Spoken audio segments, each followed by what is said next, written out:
The Rugby World Cup trophy tour rolls on. Next stop, Club Rugby Llanbed. And it just so happens that Lampeter University has some real historical significance in the game of rugby. All the people can see this marvellous trophy. It's doing the tour, it's got a way to go yet. But it's had a marvellous reception, certainly in Lampeter. And I'm delighted to be here today to see it because Lampeter's rugby have got a fascinating history in Welsh rugby. And it is said that the first rugby match that took place in Wales took place in Lampeter. Rugby was founded in Wales 150 years ago in Lampeter University. The Reverend Professor Roland Williams, who was the vice principal in those days, is reputed to have played the first game of rugby or even watched the first game of rugby when he was a student at Cambridge.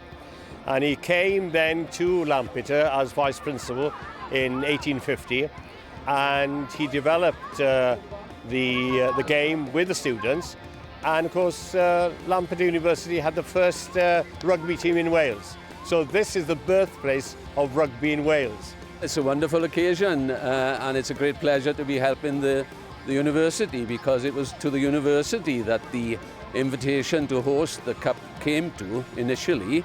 And that is because of the tradition that everyone knows about now, about Lampeter being the first place in Wales where the rugby rules of football were played, and that was in the college here in Lampeter.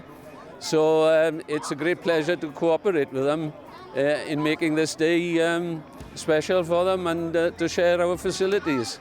We've got this SEMS tournament today with children from the local schools, and I think we've attracted about 180 children. They're very excited actually to see what's going on here and to have their photo taken with the World Cup.